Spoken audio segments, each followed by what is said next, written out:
Hello friends, career up academy में आप सभी का स्वागत है। आज हम बात करने जा रहे हैं CTET एग्ज़ाम क्या है, और जैसे कि आपको सभी को पता है, पर उसके लिए एलिजिबिलिटी क्या रहेगी और उसको क्वालिफाई करने के लिए क्या क्राइटेरिया रहेगा, ये सारी बातों पे हम आज बात करने वाले हैं।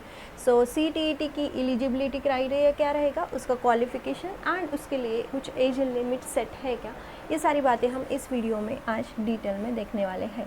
सो CTET के एग्ज़ाम, जैसे कि आपको पता है कि CTET में दो पेपर्स रहते हैं, एक पेपर 1 रहता है, दूसरा पेपर 2 रहता है। पेपर 1 उनके लिए है जो कक्षा 1 से कक्षा 5वीं तक टीचर बनना चाहते हैं, उनके लिए पेपर 1 देना ज़रूरी है। अगर आपको कक्षा 6ठी से 8वीं तक टीचर बनना है तो उसके लिए आपको पेपर 2 देना ज़रूरी है।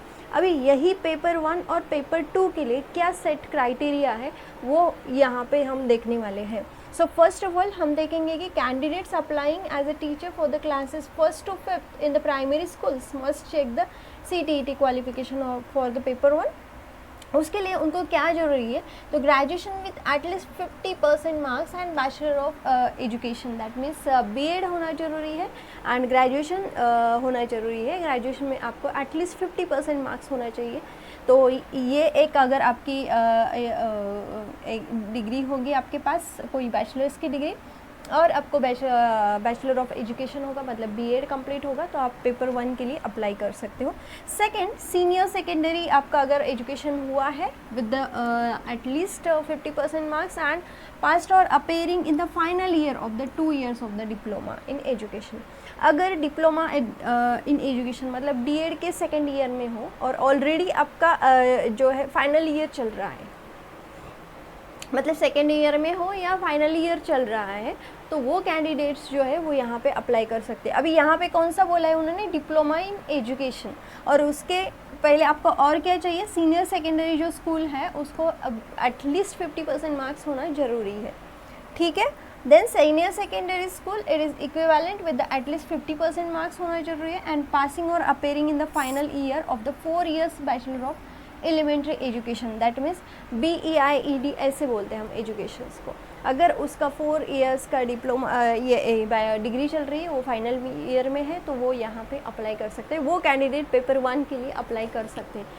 समझ में आ गया कि एलिजिबिलिटी में क्या है, जिनका ग्रेजुएशन कंप्लीट है 50% से और जिनका B.Ed हुआ है, वो कैंडिडेट्स यहाँ पे अप्लाई कर सकते हैं पेपर 1 के लिए, मतलब प्राइमरी टीचर के लिए वो यहाँ पे अप्लाई कर सकते हैं। सेकंड जो है, जैसे मैंने बोला कि पेपर 2, तो पेपर 2 उन लोगों के लिए है जो कक्षा 6ठी से 8वीं तक टीचर बनना चाहते हैं, तो उनको क्या चाहिए, पोस्ट ग्रेजुएशन कंप्लीट चाहिए। जैसे पहले पेपर 1 में ग्रेजुएशन भी चल रहा था उनको, अभी यहाँ पे उन्होंने क्या बोला है, post graduation candidate with the minimum of 55% marks और equivalent grade and the 3 years integrated B.Ed M.Ed कोई भी डिग्री अगर आपकी होती है B.Ed या M.Ed की, वो कैंडिडेट्स भी यहाँ पे अप्लाई कर सकते हैं। Second thing is that senior secondary school उनका एटलीस्ट 50% मार्क्स का जिनका हुआ है एंड पास्ट और appearing in the final year of the 4 years, ये अगर डिग्री है आपके पास BA और BSc उनके फाइनल ईयर में आप हो, तो वो वहाँ पे अप्लाई कर सकते हो, ठीक है।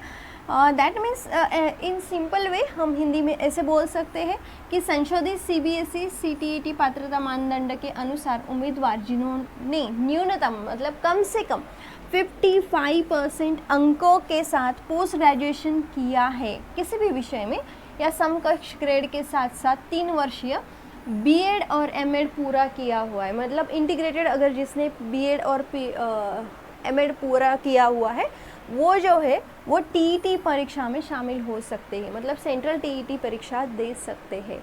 ये इतना सा सिंपल सा एलिजिबिलिटी क्राइटेरिया है, समझ में आया। अभी आप पूछ सकते हो कि यहाँ पे मैम एज लिमिट क्या होगा, तो एज लिमिट जो है ना वो रहेगा, देयर इज़ यहाँ पे कोई भी एज लिमिट नहीं रहेगा, that means there is no any prescribed age limit to apply the online for CTET exam and candidates can attempt the several times, मतलब कि इतने 4 ही अटेम्प्ट है, 5 ही अटेम्प्ट है, ऐसे कुछ नहीं है, मल्टीपल अटेम्प्ट्स आप दे सकते हो जब तक आपका स्कोर अच्छा नहीं आता है। so they want to improve their CTET score. There is no age restriction for applying the CTET exam. कोई भी CTET एग्ज़ाम अगर अभी जो 2024 की एग्ज़ाम है वहाँ पे भी कोई ही रेस्ट्रिक्शन नहीं था एज के लिए.